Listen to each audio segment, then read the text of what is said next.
US President Donald Trump has now said that target date to reopen the economy is as soon as possible, even as the coronavirus death toll in the country is nearing 62,000. Trump made his plans clear in a roundtable with industry executives at the White House. He said that Americans want lockdown restrictions to be lifted soon. Listen in to what the US President said. Its target date is as soon as possible. Some states are already open. I mean, they're opening up rapidly. We have a number of them opening up on Monday. We have a number of them opening up sooner than that, as you know, or at least partially opening. Some of them even with a very strong bent toward opening, they're opening up where they'll open a certain amount here, restaurants at 25%, then going to 50%, then ultimately we want to be back to where we're 100%. The U.S. economy has suffered its most severe contraction since the 2008 recession. According to official figures, the world's largest economy sank at an annual rate of 4.8%. In order to have a complete reopening, the U.S. president refused to extend social distancing guidelines. But maybe, Mr. President, and I think a way of saying it, they'll be fading out because now the governors are doing it. I've had many calls from governors, Governor of Texas, Greg Abbott, and many governors, Tennessee, Arkansas. We're speaking to a lot of different people, and they're explaining what they're doing, and I am very much in favor of what they're doing. They're getting it going, and we're opening our country again. In fact, Trump is even planning a trip. The U.S. president said that he will be visiting Arizona next week. He added that he plans to hold massive rallies in jam-packed stadiums. I haven't been doing this that long, so 4 years ago I campaigned for president. And we are now building that beautiful wall. But for 45 years, they've been trying to get it. I think so. I think I'm going to Arizona next week. And we look forward to that. And I'm going to, I hope, Ohio very soon. And we're going to start to move around. And hopefully in the not too distant future, we'll have some massive rallies and people will be sitting next to each other. I can't imagine a rally where you have every fourth seat full. Every 6 seats are empty for every one that you have full. That wouldn't look too good. No, I hope that we're going to be able to do some good old-fashioned 25,000 person rallies where everyone's going wild because they love our country.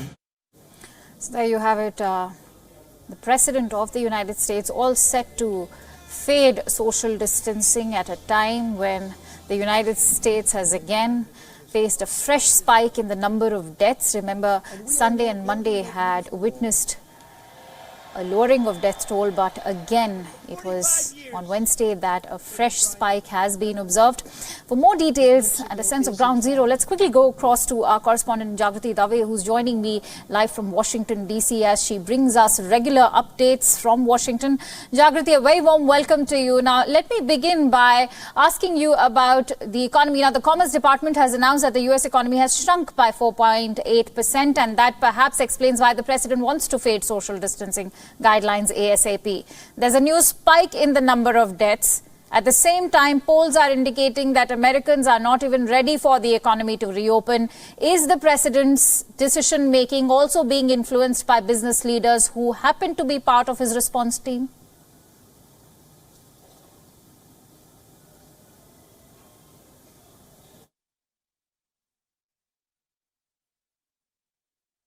All right, we seem to have lost Jagrati's audio due to some technical glitch, but we will continue to bring you Jagrati at the moment as we're trying to reconnect. But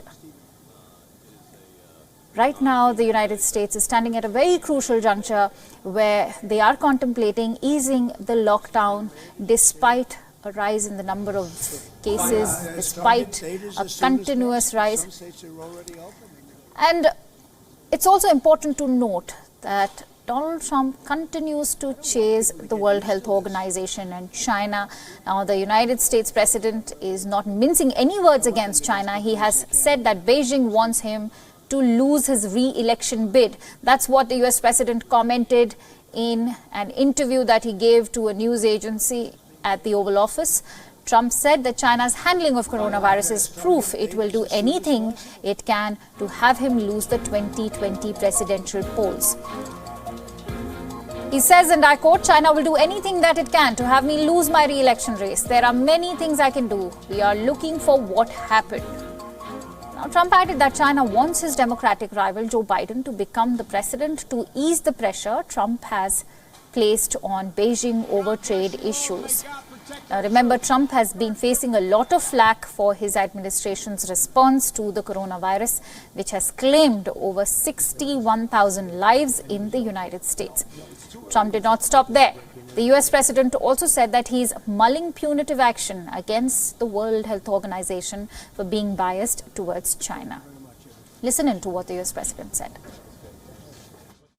Mr. President, what are you hoping to learn about China and the World Health Organization with this investigation you commissioned with the intelligence community? Right, it's coming in, and I'm getting pieces already, and we're not happy about it. And we are by far the largest contributor to WHO, World Health, and they misled us.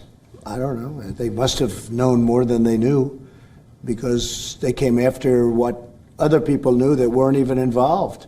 We knew things that they didn't know, and either they didn't know or they didn't tell us, or right now they're literally a pipe organ for China. That's the way I view it. So we're seeing, and we're looking, and we're watching, and again, we give $500 million.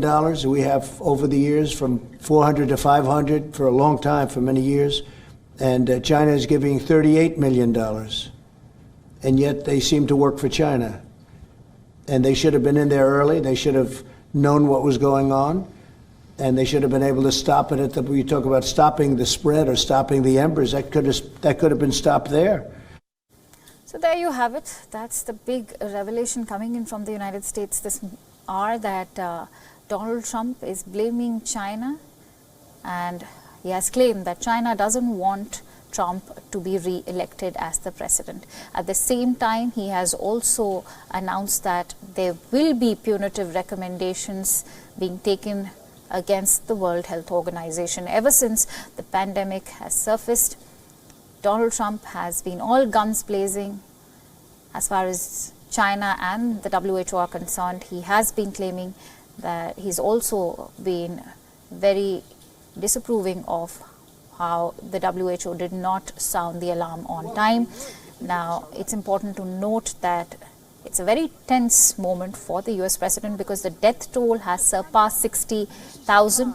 Can the US president at the moment afford to ease these lockdowns? For more details, let's quickly go across to Jagrati Dave, who's joining me again from Washington, D.C. Finally, Jagrati, we have you there. Jagrati, the Commerce Department has announced that the U.S. economy has shrunk by 4.8%, and that perhaps explains why the president wants to face social distancing guidelines.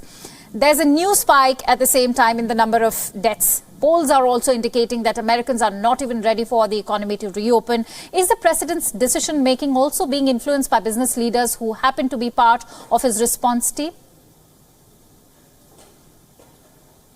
So business leaders have in the past actually expressed concerns about reopening before there's adequate adequate testing for coronavirus to ensure that employees can go back to work safely.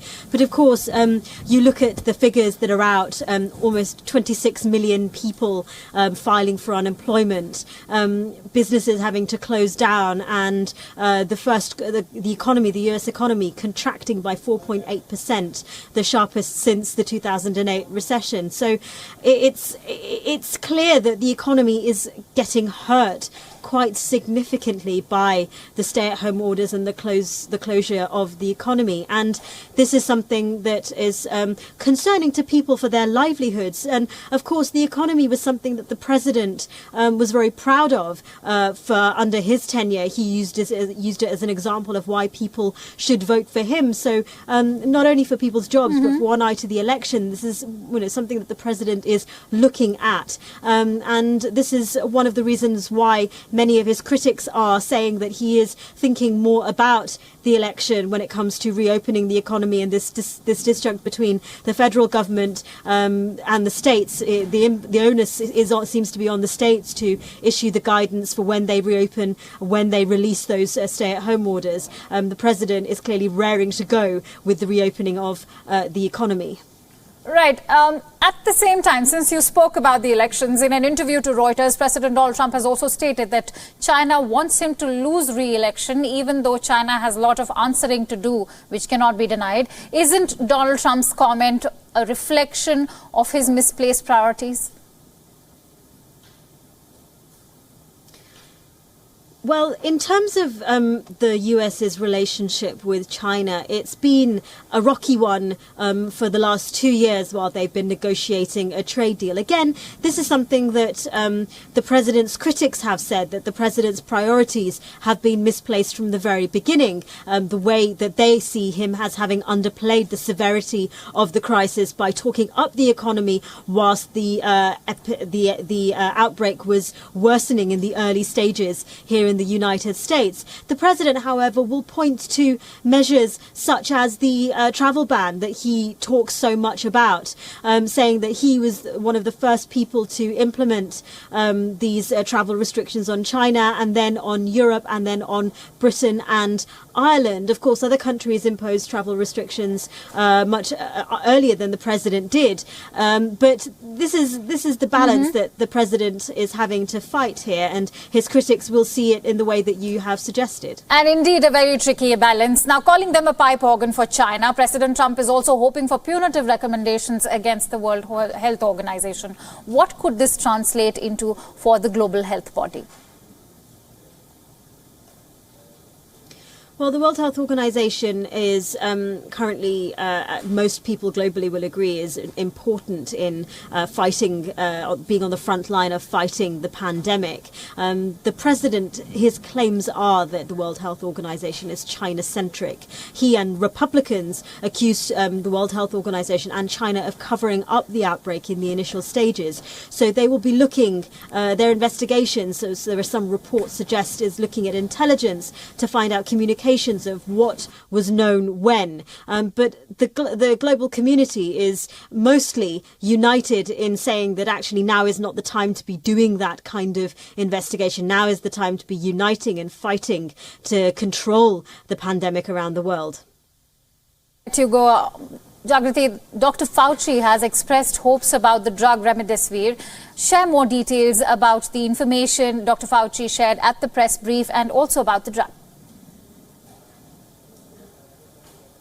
So the drug that Dr. Fauci was talking about was clinical trials. It's a drug that's made by a US manufacturer called Gilead Sciences, and he said that he was very optimistic about the prospects for this drug. It's called remdesivir, and it is early studies from clinical trials suggest that that people who were given this drug recovered faster by 31% compared to those who were just given a placebo.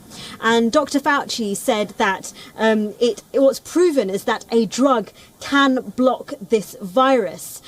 He said that it will become the standard of care for the treatment of COVID-19, but he urged caution because he said that it wasn't a knockout 100% for the virus. While the figure of 31%, it doesn't seem like much, but he was optimistic about the drug going forward. Now, this study, the clinical trial that was done by the National Institute of Allergies and Infectious Diseases, does need to be peer reviewed. It is in the early stages, and in the absence of a proven drug, nonetheless, the US Food and Drug Administration is saying that they are going to look into the emergency use of this drug to treat those patients who really need it. All right, let's hope that they actually manage to find success as far as remdesivir is concerned. On that note, thank you so much, Jagriti, for coming on this newscast and sharing all those details.